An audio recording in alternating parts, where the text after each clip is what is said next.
आपने बताया wushu championship और फिर नेशनल गेम्स आप कितनी 7 दफ़े नेशनल लेवल पे चैंपियन रही? हाँ, 5 टाइम। 5 टाइम्स। और उसके बाद फिर मूवमेंट कैसे शुरू हुआ? ये तो मुझे समझ में आया कि बंधन में बंध के रूल्स के साथ नहीं खेलना था। तो फिर कहाँ से शुरुआत हुई इंटरनेशनल लेवल के लिए?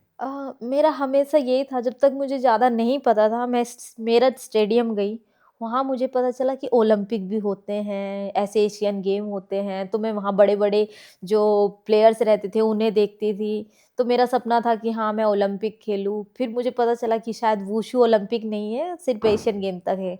फिर उसके बाद भी मैं कंटिन्यू एशियन गेम के लिए प्रिपरेशन करती रही। मैंने वर्ल्ड चैंपियनशिप में जाके पार्टिसिपेट किया, बट वो चीज़ मेरी फैमिली को सपोर्ट नहीं कर रही थी। मेरी बहन की डॉक्टर की पढ़ाई चल रही थी, तो फाइनेंशियली बहुत ज़्यादा ज़रूरत पड़ने लगी पैसे की।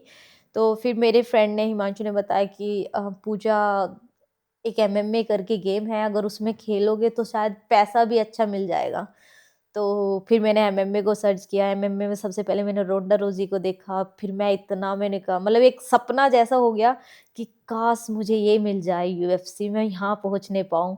लेकिन सपोर्ट कुछ नहीं थी, सिर्फ़ ये था कि शायद इसे खेल के मेरी बहन की पढ़ाई अ, के लिए तो मुझे थोड़ा बहुत पैसा मिलेगा। बट मेरा सपना था यूएफसी, वो प्रिपरेशन नहीं थी कि मैं अच्छे से कम्पीट कर और पाऊँ। इंडिया में यूएफसी का कोई इंफ्रा भी नहीं था उस टाइम, अभी भी बहुत ख़ास नहीं है। जी, जी। और फिर तो उसमें घुसने के लिए जो ट्रेनिंग चाहिए, जिस तरह की ट्रेनिंग चाहिए, वो कैसे पॉसिबल हुआ?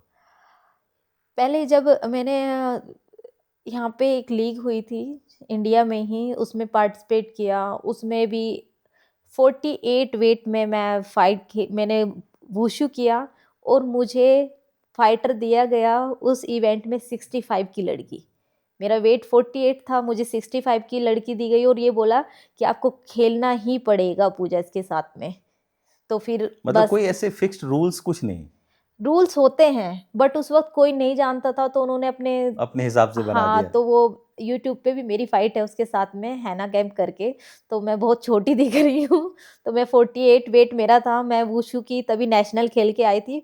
वहाँ से खेलने के तुरंत बाद एक लीग चल रही थी कि काफ़ी मतलब ये स्टेट की, यूपी की, ये गुजरात की, ऐसे करके लीग थी, तो वो लीग की तरह फाइट हो रही थी।